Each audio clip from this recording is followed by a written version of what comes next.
All right, and we are live. We're back, everyone. Apologies for the technical issues. We just had to switch to Zoom. OBS has been acting up. Not sure why. Maybe some kind of update. But either way, we have the one and only Robert Crypto Beadles. Welcome back, my man. Thanks so much for having me. Appreciate it. And hello again, everybody. Let's try this again. All right. So yeah, let's try it again. Tell us once again. Give us a quick rundown on yourself. Sure. All right. Let's see if I can do this again. So, as always, a Christian husband, father. So that's the most important thing to me, obviously. And then from there, I've been with my wife since we were 14 years old. So I've been with her for a very long time. I don't know if you've met my son. Maybe they're in Vegas. He's the big guy that kind of looks like me. I think I did. Yeah. Yeah. Nobody ever believes that that's my kid, but yeah, because we started very, very young. But we started off, very poor, and had to learn how to make money, take care of the family, and all that kind of stuff. So I started off in construction, and I built one of the largest construction service companies in California. I had a background, in programming a little bit and technology. So once that company got up and running to where I didn't have to be there every day, I created a software company that was built applications for companies like the United States Post Office.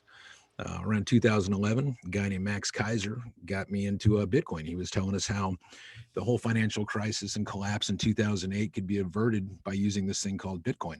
So, you still there? All right. I guess he's heard this before, peeps, so he just kind of left. But you able to hear me all right still? I want to make sure you can still hear me. Yeah? Yeah. Sorry. Okay, no problem. Just want to make sure we weren't having difficulties there. So, anyways, Max got me in around 2011. Around 2017, family and friends seemed like everybody was trying to get into crypto.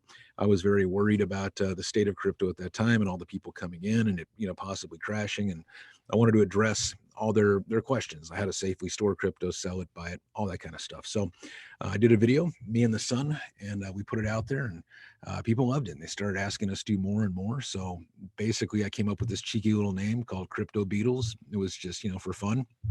But it took off. And so we ended up doing a bunch of interviews for people so that way they could learn more about the companies.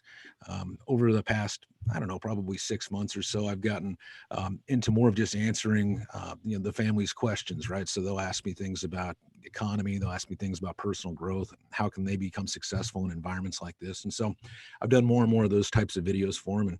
And I've always tried to give away, as much crypto as possible. So I give away a lot of free crypto on every one of our videos to help get people into crypto without having to, spend their own money.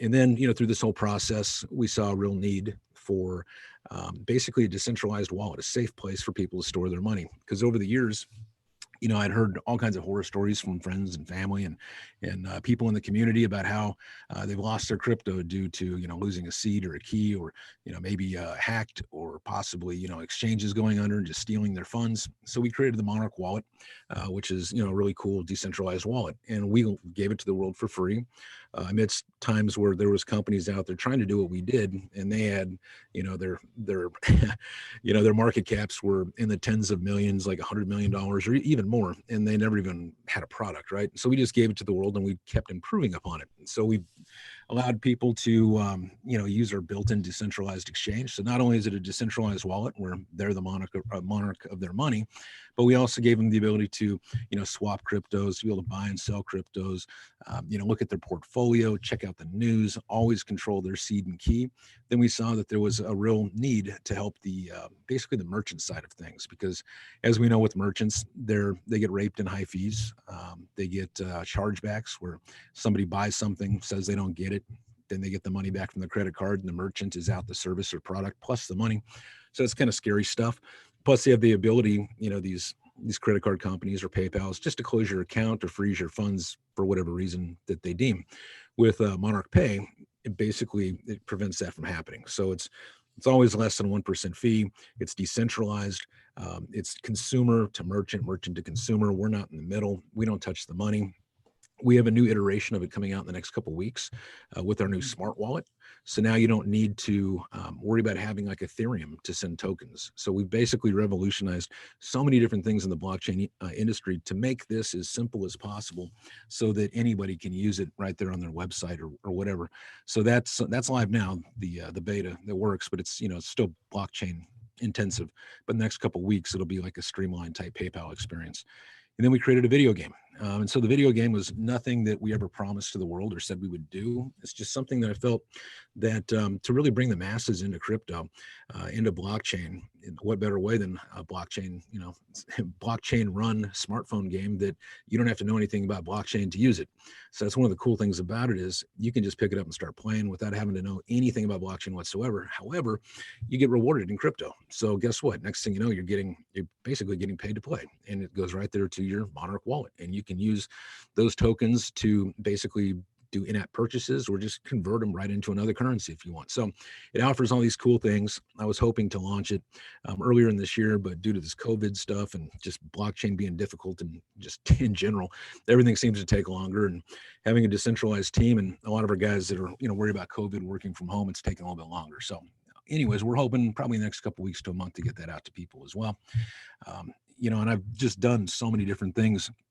In life, God's been, really good to us. So I'll just stop right there and just let you dive in and ask me anything you want. Wow. I mean, unbelievable. I mean, definitely quite the success story, I believe. God's Right. So I have been taking some notes on different topics I would like to cover. So first one, let's go all the way back. So you mentioned you had an earlier company prior to crypto. Yeah. That was a construction company, you said? It's construction service. So we basically have three non-crypto companies of sorts. We do construction services throughout California. So that takes up, a good chunk of my time. That's one of, like I said, God's been great to us. So it's super successful. Then we have a real estate company where we have properties pretty much all over the world, definitely more so in the United States. And then we have Splash Factory, which creates basically the technology behind Monarch, and has done things for people like, the UFC, done things for people like the United States Post Office, a bunch of companies like that. And then, of course, Monarch itself is another animal where, basically it's created by our internal team as well as our distributed teams through Splash Factory that gives that to the world to use today. All right. So quick question I have. So you mentioned earlier that you grew up poor. Kind of walk us through what it took to get you to launch your first construction company and to be successful in that. Kind of walk us through the process, especially the mental psychology behind that, because not everybody obviously gets success, right? And you, as somebody who's been successful and who's come basically from humble beginnings, walk us through that process. Yeah, like I said, God's really been great to us. But again, you have to, trust in God, but steer away from the rocks, right? So you basically have to put the time and the effort and the energy into things. And so, being with my wife since we were 14 years old, we were pregnant with our first son, Aaron, at 17. So we didn't have any money. So doing the right thing was, I loved her. She was my best bud. We just got married. Well, of course, now we have the whole world of bills, right? And I got two more mouths to feed. So I had already had some experience in construction. So I went to work for a construction company, and I just kind of worked my way up to the top until one day, the owner of the company, which I had made a lot of money for and was running basically his entire operation, he decided that, he just wanted to come down hard on me that day. And he didn't like some of the things that I was doing because it kind of contradicted what he wanted, which didn't make any sense and was losing money. And he said, look, Beadles, if you want, if you think you can do a better job than me, why don't you go start your own company and get out of here? So I did. And it was, in California where it started, it took time, right? Because you can't just go start a construction company. You have to go get your license, your permits, your equipment, all that kind of stuff. So about over a 6-month period, I learned everything that I had to, that I didn't know, because I knew the one side of the industry. I knew how to do the work, but I didn't know how to get the work and how to work in a company or run a company, all that kind of stuff. So I had to quickly learn as much as I could and go take all the contractor state licensing tests and wait for the approval there. And it took about 6 months, but in that 6-month period, I learned a lot. And I went to work for another construction company, making that guy a bunch of money. But I told him up front, I'm like, look, once I get my license, I'm out of here. And so once I got my license, I was out of there. And we built it from, me and another guy that was only with me for a little bit, to hundreds and hundreds of employees, all over California, and we're expecting to at least quadruple in size, God willing, over the next couple of years as well with that company too. That's amazing. I mean, that's one part of it. Yeah. amazing story. So how long did that entire process take? Like a few years? So it took me about 6 months from when I quit the one job To the to license. getting my Yeah. license and getting our first contract. Mhm. And then from there to, making hundreds of millions of dollars and things like that, that probably took, I don't know, 12. Wait. Time out. Hundreds of millions of dollars? Yeah. Yeah. Wow. So like I said, man, I we mean, built, God's been great to us, and again, that's not what you keep, right? That's yeah. just what the business is, generated, right? You got payroll, you've got, benefits and stuff that you have to pay of equipment, so it sounds great, it sounds sexy, right? But it's not like you got Yeah. $100 Yeah. in the bank, right? Yeah. It's just Yeah. business Taxes. So, generates, it generates that kind of. so how many years did it take to build up to that level of $100 million business? So probably, I mean, so, to get to about 100 million probably took about 16 years, 15 years, something like that. Okay. So yeah, a long time. Yeah. And then Yeah. to get up to like 3 million probably took about maybe 2 years, Okay. something like that. And then I kind of just, I came from nothing, right? So we just Yeah. were kind of on autopilot, right? I'm like, okay, cool. It's running fine without me. I could have kept going crazy and building it more and more and more, but I just kind of let the good people that were with me, kind of just stay where it was at. And then I went and started working, with my software stuff. So, in real estate. And then I came back into the construction side of things about 2015 or something like that. And I worked Okay. really hard for about 4 or 5 years there, getting it up to where it was and where it is and where it's going. And in addition to all the other stuff that I do. Amazing. So, so I mean, I just have so many questions. Okay, so hold on. Let me just take a step back. So, in about 2 years, built up the business to about 3 million. And then in about 16 years to 100 million.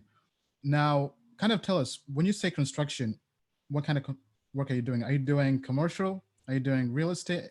Are you doing residential? Are you doing something else? Kind of tell us what kind of Sure. construction Yeah, that this is. is mostly like roads and freeways, things like that. Public utility work. Working for like AT&Ts and Verizons, and working for like electric and gas companies. Some of the bigger contractors in the state, working for some of them. And then now, here pretty soon we'll be moving down south and expanding there over the next couple years as well. So, but again, most of this stuff it runs now without me. So I have a really great team that is able to do basically all the heavy lifting. So I got, it's one of those things, there is no I in team, right? I know there's a me, right? As the old joke goes, but when it's amazing when you have really great people and you put them in areas of responsibility that appreciate it. Because like most of my top people, they came from nothing too, or they didn't come from the industry. And there's somebody that I saw something in, and I trained them to basically be the person that I needed them to be.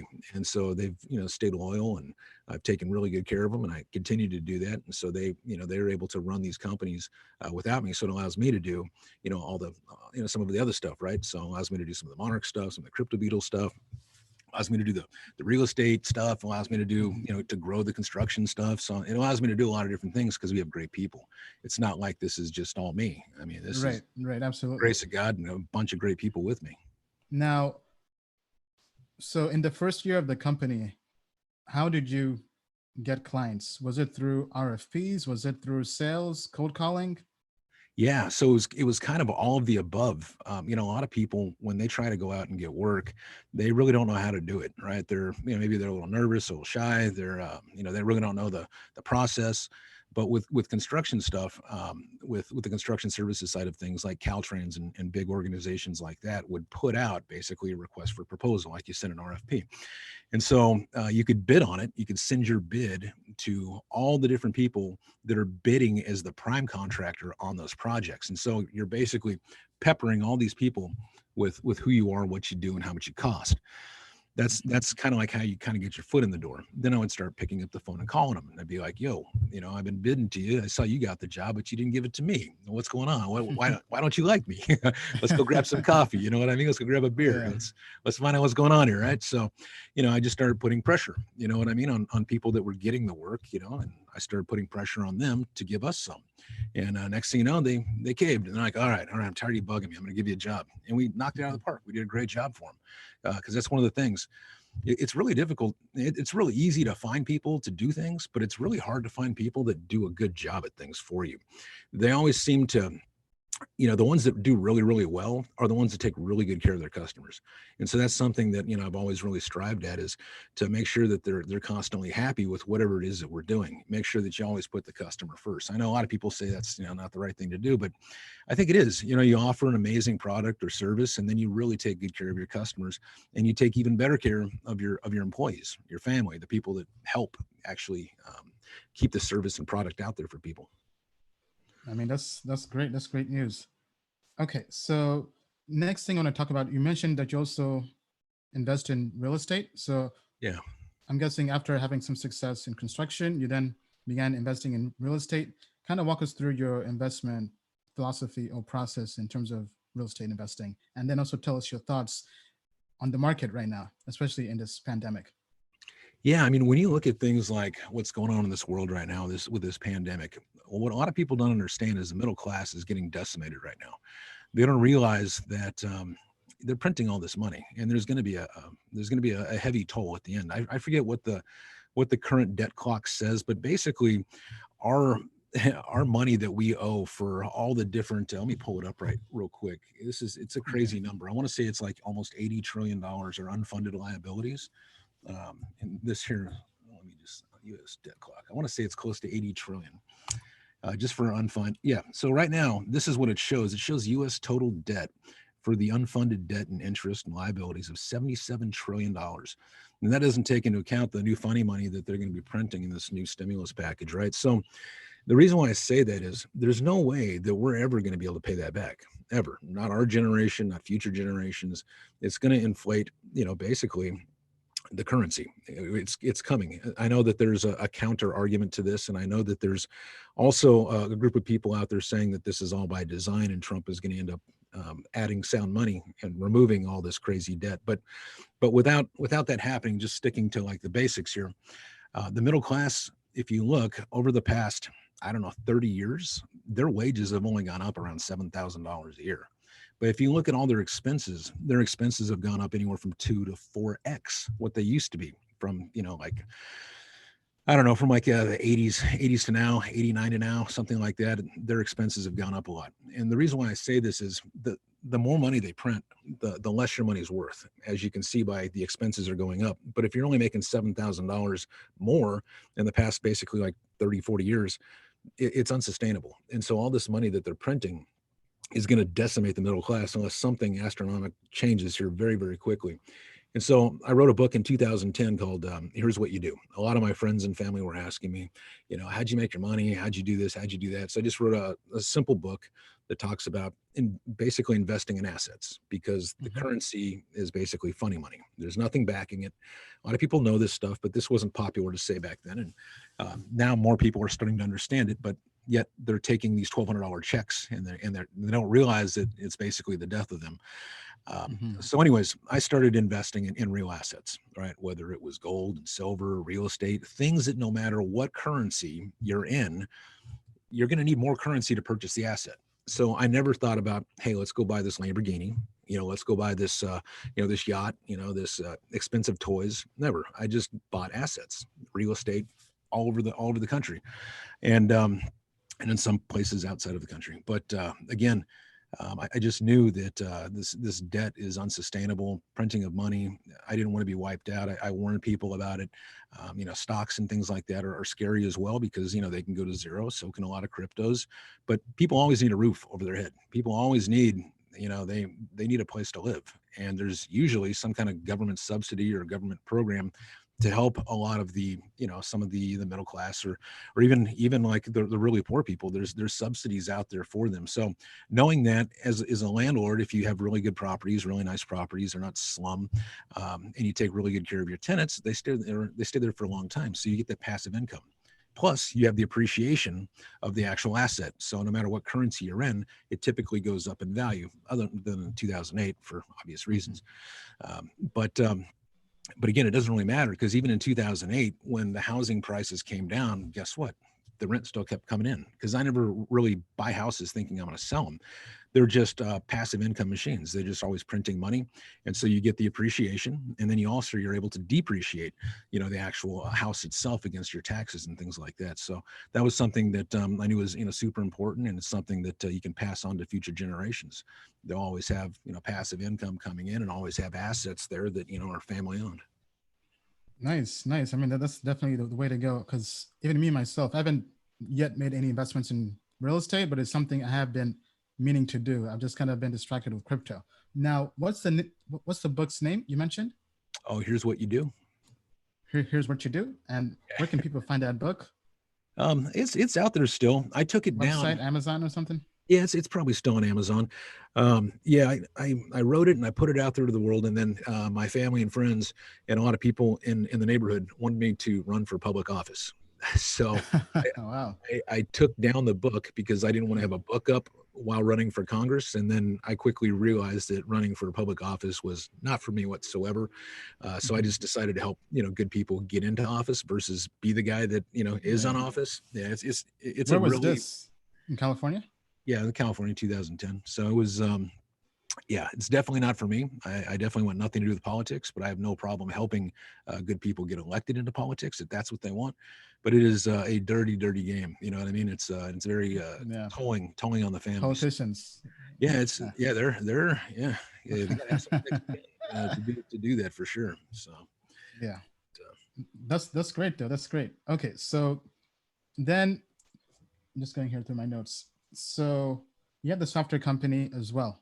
Kind of walk us through how that began.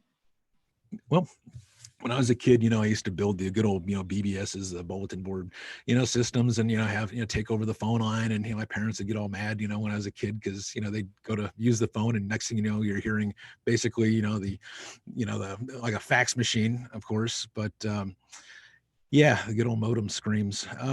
So anyways, I guess I was building like the BBSs when I was a kid. I always loved my little Amigas and Commodore 64s, my 18060Xs, and I always just had a kind of a passion for that stuff. And when the construction stuff got onto a road where it didn't need me driving it all the time, I was able to kind of put together a team that builds really cool stuff. So I've always had kind of this, I don't know, this creativity to me, to where I see a need and I'm able to fill it. And sometimes, that's not a very big need. I've failed plenty of times at a lot of things, but I like to make things. And so I found that rather than, I guess, subbing it out of sorts, why not build it in house? And so it started with a reusable envelope. So I created this reusable envelope that the United States Post Office was very interested in. They were testing it and doing all kinds of stuff with it. But at the same time, I had a reusable greeting card, which sounds kind of crazy, right? A reusable greeting card. Mm-hmm. That was one of the things that obviously didn't take off, but the technology within it did. See, what we did is we created something called memory tag. And so that's myself and one of my good buddies, Uriah Faber, if you follow the UFC. So we used to, sponsor a bunch of UFC fighters, and they'd be out there walking around with memory tag on their trunks and things like that, getting the word out. And what it was a greeting card that we created, this basically a memory tag within it that allowed you to put your own video or photo or a digital gift card with all these cool, witty, sayings and stuff. And so we made all the cards ourselves, all the sayings, all the artwork, and we made the technology ourselves. And so, we put those in stores, all over the world, and it was, a lot of fun. But anyways, the post office saw that. They saw what we created. And so they started hitting me up and asking me, questions about different things that they were trying to do. And they were picking my brain all the time about trying to, solve different problems they were having. And next thing you know, we're building applications for them. So, and then of course, and when crypto came along, the need for the wallet, we just diverged some of our resources and assets within to start, building Monarch, and then gave that to the world for free. And then we started going full time, just building, MonarchPay and adding additional stuff to Monarch Wallet. So we've, it's been a long process, but it's been a lot of fun. And we've created a lot of really cool stuff that I've never really shared with the world, but the stuff works and it's incredible. And maybe one of these days, if there's enough time, maybe we'll put some of this stuff out there for people. That's great. That's great. In addition to everything we already do. I mean, so you're basically a Renaissance man, like you're cultured in so many different ventures: real estate, construction, crypto, software. So now let's get into crypto. Okay, Sure. so how did you discover crypto, Bitcoin, and what did you think when you Yeah. So discovered it? yeah, good old Max Kaiser. So it was around February of 2011. He was on one of the shows like Alex Jones or one of the basically the non-mainstream media stuff. Talking about what Bitcoin was and how it could save us from another potential 2008 financial collapse and crisis, and how we the people could basically send money to each other, person to person, peer to peer, electronic cash, without the need of a third party. Thought that was pretty freaking cool. So I started playing with it and getting into it, and just basically just kind of growing and just growing the portfolio, over the years. And then in 2017, when my family and friends were asking me, the same questions over and over again, we created the Crypto Beadles channel, just to kind of help them. And next thing you know, it kind of grew all over the world. So, we then from that started seeing all the problems in blockchain and crypto for the actual just like regular everyday user plus the merchants. So that's when we started creating actual products and services for the world, for merchants, for users, to actually start using blockchain and crypto without having to actually know anything about it. And so that's been one of the biggest struggles and pitfalls of crypto to date. Is it's really complicated. It's difficult to get people into it to understand how to use it, because it requires different skill sets, and a lot of people don't have yet.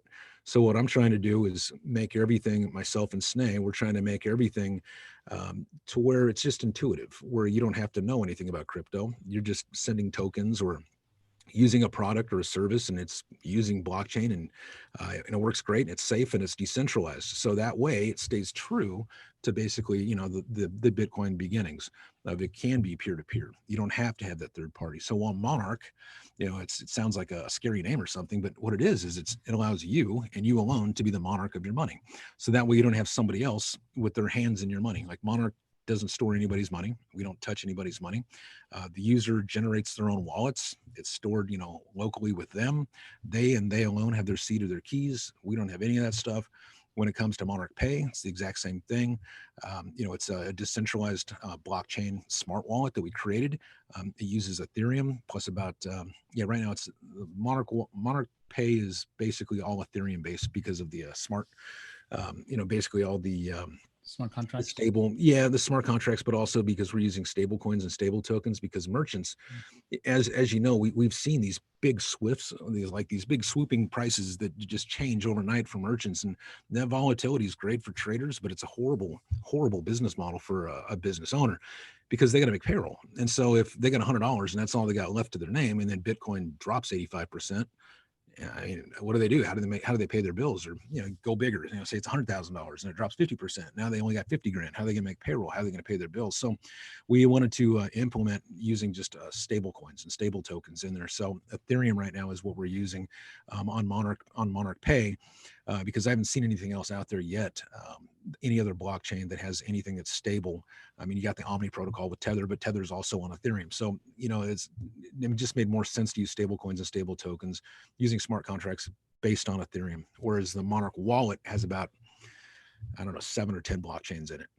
But just for MonarchPay, it's just stable coins and stable tokens. You could use Ethereum if you wanted to, but yeah, I think most businesses want to know that if they made a buck, they kept a buck. You know what I mean? Yeah. So now, what are the main differences that make it different from other non-custodial wallets? Well, so with for instance, so with Monarch, we've got our smart wallet that'll be released in like the next couple of weeks, and so you'll be able to send any kind of token that you want that's Ethereum based without having to hold Ethereum. So think about how big of a game changer that is. Oh, that's big. That's big. Yeah, so that works now. We're releasing it after we have the UX and the UI a little bit better. But again, with even like the Monarch wallet, it's basically one app that can control them all. So you could have your decentralized wallet. It has a built-in DEX, so you got a decentralized exchange in it. You can buy and sell crypto. You'll be able to use Apple Pay and Google Pay here really quickly as well. You've got your own portfolio management, thing in there. You've got your own, you got the ability to see the news. You and you alone control the seed and the keys, all that kind of stuff. With Monarch Pay, again, it's super low fee and it's completely decentralized, so you don't have to worry about somebody shutting down your account or stealing your funds. And it just works all the time. And so even if Monarch went out of business one day, you just take your seed and then you just throw it in any other decentralized wallet, and poof, you would have your money back. You know, a lot of other places, they have all these weird things that you have to do to like reclaim your money or get your money. And some of it is like facial recognition that, you know, if you put on some weight or somebody uses, you know, a picture, you know, it's still really new things that could have bad consequences. So with Monarch, like I said, you alone control your seed. So even if Monarch went out of business tomorrow, they could still take their seed and just go throw it in another wallet, and whatever wallet that is, as long as it, you know, basically supports the same cryptocurrencies, it'll show up right there in that other wallet. And if it doesn't support those cryptocurrencies, you just find a wallet that does, and then you put the seed in that wallet, and then you get your crypto there as well. So that way you're always a Monarch. You can go anywhere in the world and use your money however you want. That's awesome. That's awesome. Okay, so let me just check in here with the audience and see how we're doing. All right, so Cyclone says, hey, Beetle. Hey, what's up, Cyclone? He says, hey, Ian, you both are legends in the space. Thank you, Cyclones. We appreciate it. Okay, so a question from Cyclones. Let me just give me 1 second here. Okay, so he's asking, what are your thoughts on Ethereum 2.0 and staking rewards? We'll get to that level. Okay, so okay, how about this? Let's save all the token related questions towards the end. But if you do have any questions for Crypto Beadles, just post them in the chat and we'll make sure to ask them.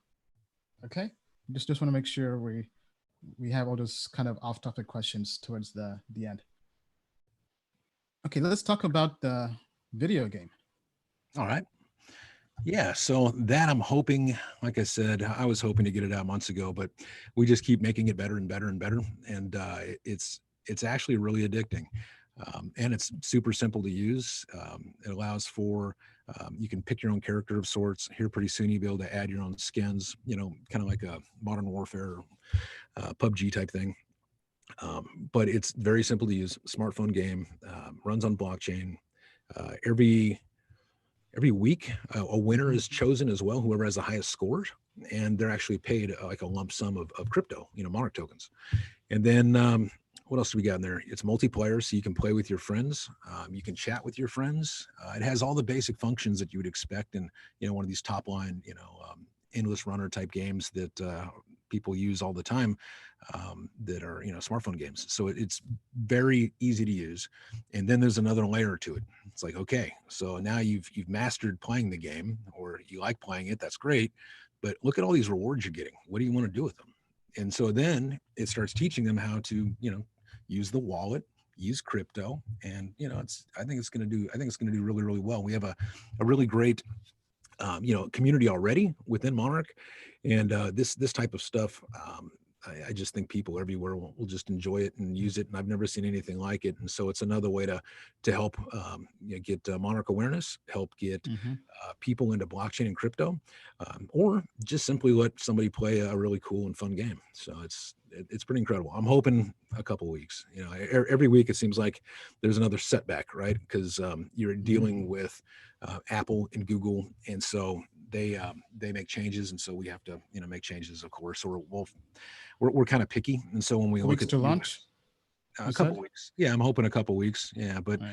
I'm one of those picky guys, and so is a lot of people on the team, and so we see like little tweaks. We want the UX and the UI, and every time you make a little tweak, well, then you have to make a new packet, you have to upload it back up to Google or Android, so it takes time. But yeah, I'm hoping in a couple weeks we're going to have the first version of it out there for people, and I think that people everywhere are going to really love it.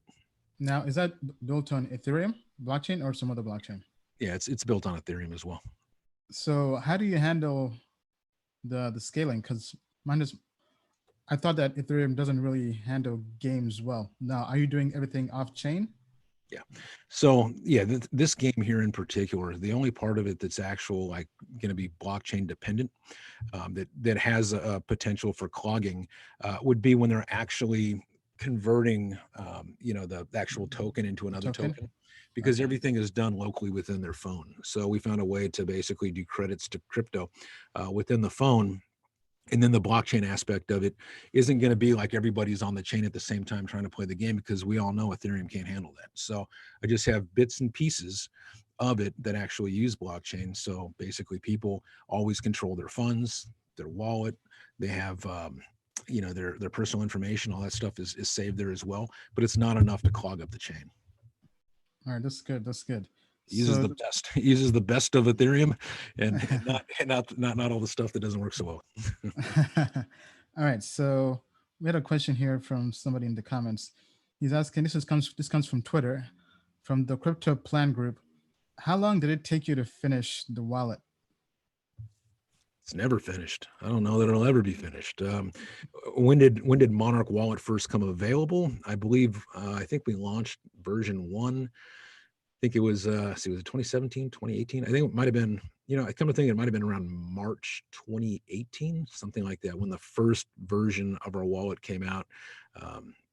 And we've just been making it better ever since. So we have like a new update coming out. I'm hoping that it's going to be in the next 2 weeks or something, where we've added Apple and Google Pay, and then we've also added Monarch Health. So Monarch Health uses one of our partners that allows for basically telemedicine and for like really cheap prescriptions. It's like $25 a month or something like that through them, and basically now you have access 24 hours a day to to healthcare professionals, as well as being able to get prescription drugs. I think it's up to 6 people. So like 6 people in your family could be using the same account for like $25, a month. I just thought that was something really cool. Wow. Snay brought it to me, and Snay, especially through all this COVID crap that's going on right now. Mm-hmm. A lot of people aren't able to get in and see the doctors because they're worried about this fake flu. So a lot of people are getting sick, because they're scared to go out and venture out because they're afraid of this invisible, fake flu that kills. Mm-hmm. My numbers are right. It's somewhere around 10% of 1% of people die from COVID. So I mean, think about that: 10% of 1%, and 94% of that people had pre-existing conditions. So it's somebody like has pneumonia or something like that, and all these people were being incentivized to fudge the numbers, so to speak, as we've seen so many different instances of this. If you go on my Twitter feed and you look at my wall right there, just Robert Beadles, you can see all the links that I post to that just show how blown out of proportion this is, and it's all about control. And the problem is, it's about control. It's about Democrats on one side, Republicans on another. We're in the middle getting screwed. But people, they need to be able to see their doctors. They need they have pre-existing conditions, right? They have issues. And so when Snay brought this to me, I said, all right, cool, let's do it. So it can help people as well, be able to see their healthcare professionals in times like this. So that should be live, I'm hoping, within the next month or so. I mean, is there anything you don't do? There's quite a few things. Monarch Health, I mean, that's nice. That's it's definitely something that's greatly needed right now. Yeah. But again, a lot of this stuff too comes from having great partners. We have some amazing partners, so not only do we have like an amazing team, but I mean, some of the people like on our team, like we have the creator of the smart contract. So, we've got David Zembeck. He was the first one before Vitalik Buterin to actually create a smart contract. So, like we got him. We've got, of course, all of our in-house guys that are incredible as well. We've got like Roger Ver. A lot of people like or don't like him. Yeah. But he's been one of the biggest proponents in blockchain and Bitcoin more than anybody, I would say. Got like Eric Lee, the co-founder of LinkedIn. We got G over there on Listia, and we got Damon Nam, got Enzo, Josh Fair, Dimitri Nazarov. I mean, all these guys have built extremely successful businesses, and they're all part of the team. And then of course we have companies like Bitcoin.com. That's one of our partners. Got Toddle, we got Scrumble, got Celsius, Polymath, Unstoppable Domains, GoChain, Underwing, CoinFlip, Ambisafe, Token Tax, BitBay, Listia, Inc., Swarm, Snowball, Coinvest, Bancor, Genesis Vision, a whole bunch of them. So we're always adding all these companies that add benefit. We are able to plug them into Monarch as well through our hub. So that way it's really one place where people can have access to all the best things without us having to be the one that's actually creating them, if that makes sense. Because I don't want to, basically be a competitor to Polymath, right? But they have a really cool, they have really cool stuff that they're doing. So we can plug them in. It's like Toddle. I don't want to be doing everything that Toddle's doing, right? So we plug them into us. So our users have access to their services, their users have access to our services. It's really just a win-win for everybody. And so with Monarch Health, it's no different. We're not the ones that are creating that. We're plugging it in to Monarch that allows our users to have access to it and to allow them to now have access to, good healthcare, especially when people are locked down. I mean, you look at LA, they're talking about locking it down for the 3 months. 3 months. Ridiculous. That's wild. Ridiculous. That's wild. Yeah, it's crazy. Crazy times. All right. So a question here from Facebook from Stefan Youngblood. He's asking, what are your thoughts on blockchain domains? You did mention you are working with a partner on blockchain domain, I think Unstoppable Domains. Yeah, I mean, there's a lot of them out there right now. We haven't currently plugged anything into Monarch yet as far as blockchain domains. I'm still a little worried about people losing their crypto because, as you know, with blockchain, it's a push technology. So it makes it very difficult. If you send it to the wrong address, you could lose your funds. So I've really been waiting to see like a standard be used before we implement anything, because I don't want anybody ever losing their money. And, with like a 0x address, your Ethereum, if you send it to the wrong 0x address, guess what? Your money's gone forever. And so there's possibilities for that to happen with a lot of these different blockchain domain companies. There's also issues with them being the ones that could actually have access to your funds in some cases. There's issues where if they go out of business, you might lose access to your funds in some cases. So I've really been waiting before we implement anything in that like that in Monarch to find something that's that's kind of like battle tested and is kind of becoming the norm for all these other exchanges to use and for people to use before we just start plugging in different variations. And because you got to remember right now, so many people don't even understand that to send like a Monarch token or to send any kind of Ethereum token that they need Ethereum in there. You know what I mean? So they don't know that, okay, well, I have to have Ethereum to actually send this other token. So many people don't know that. And, they say they've been on blockchain a long time, and I can show you the support tickets that we get. They think that we stole their money, right? Because they'll be like, I can't send my money. I can't send my money. You locked my money. It's like, dude, we don't have access to your money. It's in your wallet. But what are you trying to do? Well, I'm trying to send, my token here. I'm like, well, do you have Ethereum? Like, what's that? Like, well, that's the coin you need to pay the miners and the gas fees to send your token. Oh, it's like, so when you start talking about blockchain domains, it adds another level of complication, because not everybody is going to support that until you have something that is wildly supported, like you see with Ethereum and, like Bitcoin and those, everybody knows what those addresses are and you just kind of send it to. Yeah. Is it a pain in the butt? Yep. That's why we addressed it in Monarch. So that way, I believe on our PC and Apple versions, if you've sent crypto, like say I sent crypto to your address, well, next time I want to send you money, I just say, I can label you as like a contact. So I'll just say Ian. So the next time I want to send, $25 of Ethereum to Ian, I just click Ian and I hit $25 and it just sends to you. So you don't have to worry about, typing in or copy pasting a 0x address and getting it wrong. So we have done that, and I think we'll probably have that in the actual mobile wallet here shortly too. So that is something we are doing. But again, I'm a little leery on blockchain addresses just at the moment until it gets more widely adopted and used by more and more exchanges and things like that. All right. So question here from Offshore Crypto. He's asking, first of all, thank you so much for the tip or donation. We appreciate it. Okay, so thoughts on donut tokens on Uniswap used on ETH trader subreddits built by ETH community. I'm not sure I understand. Okay, I think it's asking about the Reddit token that just came out. I think the loot token. We saw something else. We saw Telegram, get basically stopped or halted, and now it looks like Reddit, is able to start using their own tokens. I don't know enough about it to speak too intelligently about it. And I think he's talking about Uniswap, and we use Uniswap within Monarch as well. But I'm not sure what donut tokens are. Yeah, I'm not sure either. But I mean, I think whatever Reddit is doing, it's definitely big, because Reddit is one of the top 10 biggest sites in the world, I believe. So the two subreddits that have exposure to the token have about 20 million people. So, I mean, I think that's just great for the space. Obviously, they'll kind of land and expand, and then probably expand to other subreddits. So it's good to have really people who are evangelizing crypto as well. Definitely. Yeah, it's pretty exciting. All right. So tell us about the token, Monarch token. How does that work? Well, we got two tokens basically. We have one that's for accredited investors. It's the Monarch MTS token that basically they get a portion of our income. The way Monarch makes money or will make money if we ever get to critical mass where we get a lot of people outside of crypto into it, is it gets a really small percentage of the transaction fees. That's basically the business model. And so the people that hold MTS tokens get, I think it's like 15 or 20% of our income. So they're paid, I think, quarterly.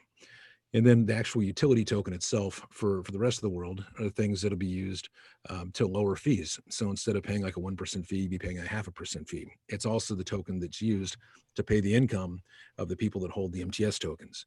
It's also what'll be used within our video game that allow you to buy in-app purchases or swap for like Ethereum or something else. So lots of cool use cases and lots more that's coming for it all the time.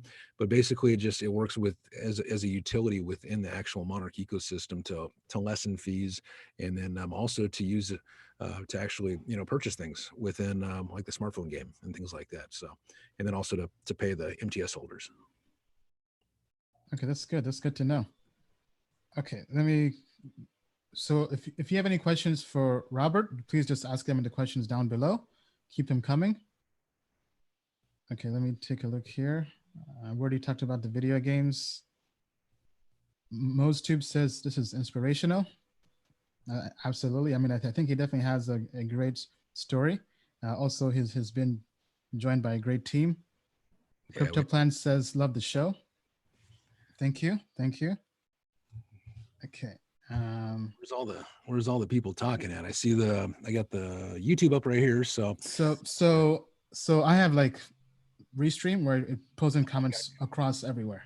Gotcha. So yeah, because we have 2 YouTube channels, 2 Facebooks, and 2 Twitters. So the comments are coming in from everywhere. Awesome. I can see I got a few of my brothers over there. We got Shahid. What is up, Shahid? Got Sarian. What is up? Got nice. What else we got here? We got Meta Crypto. What is up? Yeah. Okay, so comment here. Cyclones. From Mo'al on YouTube.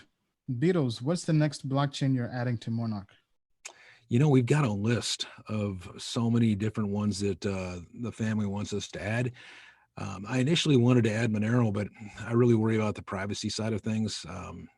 Yeah, I don't want to have to deal with regulation and things like that. So we didn't add Monero. I think right now we've got, let's see, I know we added Digibyte. We have so many, but I think the newest one that we're adding, I know we already built everything out. I think it's Tron. A lot of people like Tron. So I think that's the next one that's being added. But one thing that it's really a pain to add all these blockchains to Monarch, because when they fork or when they make some kind of update or upgrade, it makes it more work for us within Monarch to address those upgrades within the wallet. So what I've found is I'm really focusing me and the team on adding more services. Not so much more coins and more blockchains, but more services that people would want and use.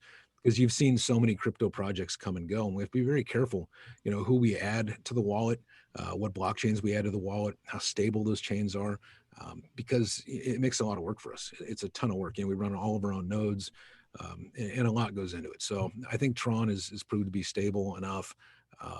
Whether you like them, love them, hate them, that's just what the family wants, right? So I keep my opinion out of it, but that's probably the next one we'll add. But right now we're really focused on the MonarchPay, the new release of that, our video game, Monarch Health, and all the services that we're adding that add value, to the entire world versus just one token holder. All right, that's great to know. Okay, so next question. Somebody's asking. This comes from Satoshi Shiba Numa on YouTube. Are you taking on PayPal? No, I don't think we would ever be successful trying to take on PayPal.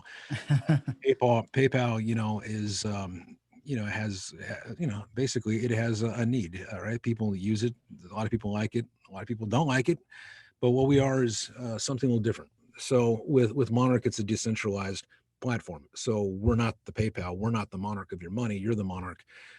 Taking them on we're just like an option. It's like Mm-hmm. when you go to like a website and you want to check out, you can see with like pay with Visa, pay with MasterCard, pay with PayPal, pay with Monarch. Well, it's just an additional service, just another option. If you want to use a stable token, if you want to use stable crypto and you want to, basically just do it yourself right to the merchant with nobody in between, low fees, it's just another option. But it would be reckless of me to say that we're taking on PayPal. We're just an additional service out there for people to use that I think adds a crap ton of value. Well said. Well said. Okay, so Meta Crypto is asking, do you have any plans to add staking? We have like Neo, it's there's staking there for gas. I know that Snay, my co-founder and CEO, he's been talking to several different companies that over the past year have been trying to integrate with us. But again, staking, like we have Celsius that's built into us. So if you want to earn interest on your crypto, you can do that. Alex Mashinsky, he's been around a long time, very successful dude, very trustworthy.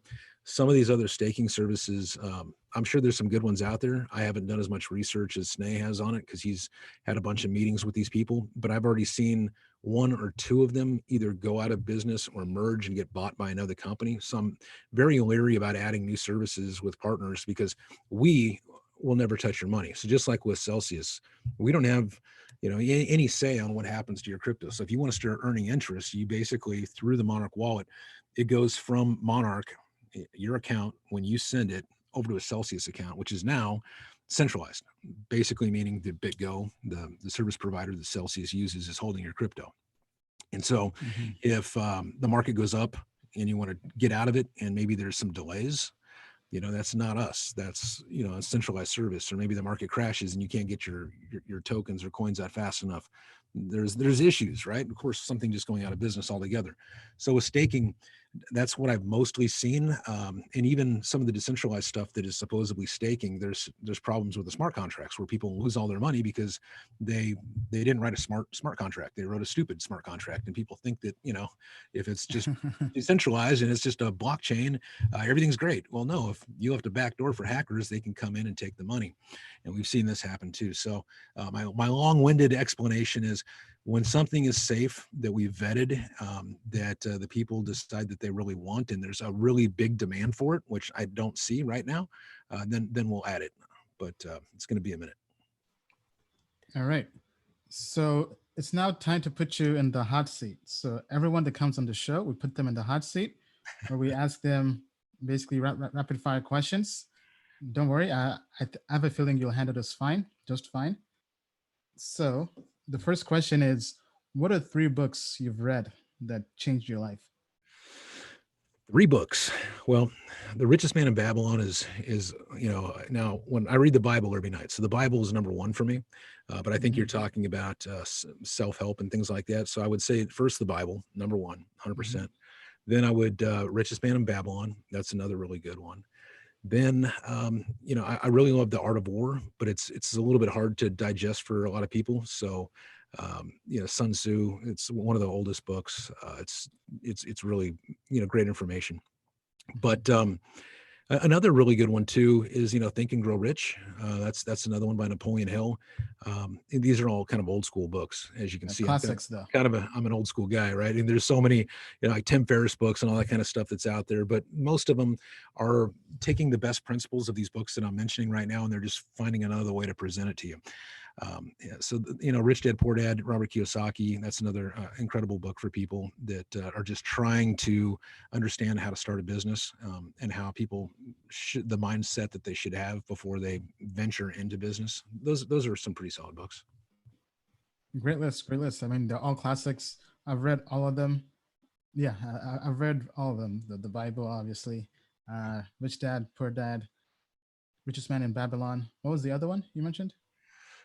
Think and Grow Rich, Napoleon Hill. That too, yeah. Yep. Then you got, of course, you get all the Dale Carnegie books that are out there that are pretty incredible too. So, good list. Yeah. Okay, so next question. Besides family and friends, and God, who are 3 people in history, past or present, who have inspired you? People that have inspired me, not family, not friends, and not God. Yeah. People that have inspired me. Say Lee Iacocca. He was a guy that that I found a lot of value in things that he said and did. Not family, see, because it's mostly family and friends. So you're, because I really made it kind of tough, huh? yeah, because the first thing I think of is I go to the Bible, right? So you're talking about you look at Daniel, or you look at David, and even Solomon, right? So, but then when you're talking about actual people from outside the Bible, I'd say Lee Iacocca is a good one. I would say that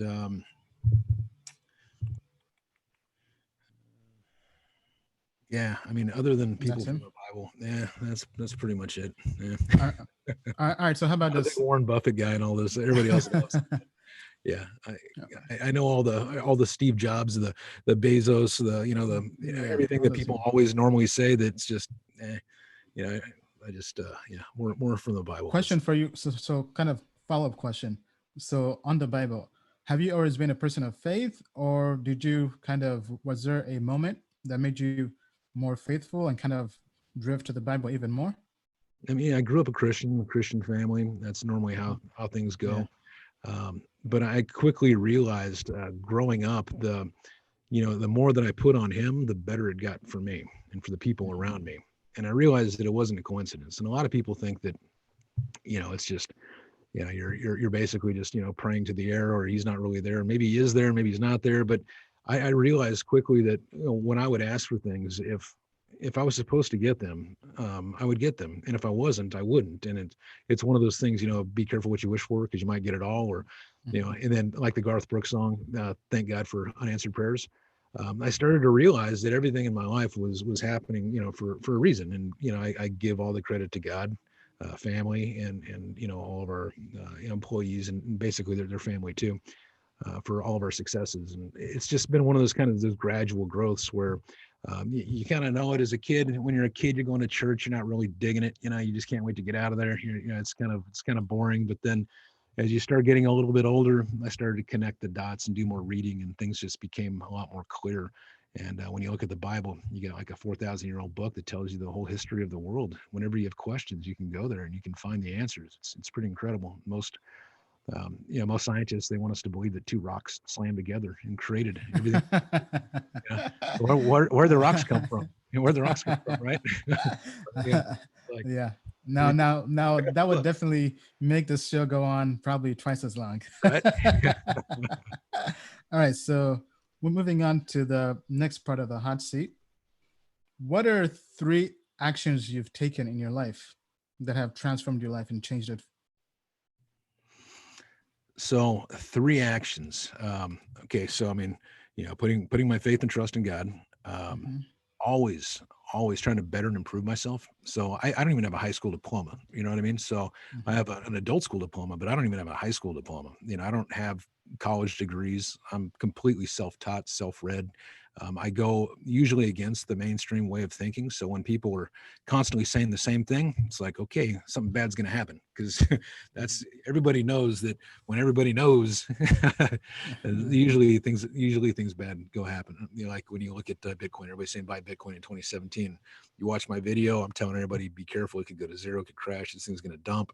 And it did. Well, the taxi guy in the front seat's telling you buy Bitcoin. He just made a bunch of money on it. So don't pay attention to the mainstream. That goes for the media. That goes for like what the common perception is. So kind of train your brain how to see the truth in things, and not just discount your own opinions and your own thoughts, your own research, and take somebody else's word for anything. You should never do that. You should never just listen to other people, whether they're highly respected or whatever. You should always draw your own conclusions, come to your own conclusions, and do it in kind of like whenever it's something important, be methodical about it. Actually do the research and figure out how you came to that conclusion. Don't just blindly listen to people. So that's a big thing for me. So it's faith in God, learning everything that I possibly can, being self-taught, and then going against the mainstream. Especially look at the news. Stay away from like CNN, MSNBC, ABC, all that stuff. It's fear porn. That's all it is. It's just trying to control us, trying to keep us locked in our houses. They make everything look bad. Everything is about dividing people. Like when I say this, it probably upsets some people, and so now they look at me different because it divides people. We're not really getting the truth. So always seek out the truth. Well said. Well said. Okay, so let's take a few more questions and then we'll wrap up the show. Cool. Okay, so question from Meta Crypto. How does Monarch compare with smart contract wallet like Argent? Yeah, I'm not familiar with Argent at all. Sorry, buddy. I know what we build. And I know ours is safe, secure. You'll be able to use it here in the next couple of weeks without having to hold Ethereum. So you'll be able to send tokens right from it. It's pretty freaking cool. I don't know anybody else doing that. So yeah, sorry without I haven't heard. Now I think Argent is mainly a DeFi wallet because I have tried it out, but I haven't really used it much. I don't know. I mean, you've seen how DeFi has worked, where they have the interest, where people were staking their Ethereum or whatever, and they just disappeared. What happened to it? It's not really a smart contract. So there's all kinds of instances out there, and I don't know anything about Argent, so I really can't tell you. I can tell you what we built is pretty incredible, and it works today, and it's going to work tomorrow, and it's going to get better every single week. So. All right. So next question. This comes from Kaz on YouTube. When will Monarch Token be used for discounts on transactions? Yeah, so right now it's currently used to pay MTS holders. It'll be used for discounts in about 2 weeks with our new MonarchPay release, and it'll be used within the smartphone game day one. So within the next couple of weeks, you'll see a lot more uses for it. Everything from cutting transaction fees to actually being able to swap it for other crypto, to be able to use it to buy in-game purchases, things like that. So a lot more over the next couple of weeks for sure. Awesome. Okay, well, any last words, Robert? I mean, this has been quite the show. You really have such a great success story. I mean, because to come where you come from humble beginnings, to do well with building your own business as in construction, to do well in real estate, to now get into crypto and build Monarch and the software company, but also give back to people in crypto through education and through just knowledge, right? Just because I feel like knowledge is power. Because when people get success, so many people think they can just kind of donate. But to me, I feel like it's better to teach somebody how to fish than to give them fish, right? And I think with everything you're doing and your platform, you have definitely, you're teaching people how to fish, essentially. I appreciate you. Yeah. Thanks a bunch for having me on. Love you all, everybody out there, including yourself. Appreciate you.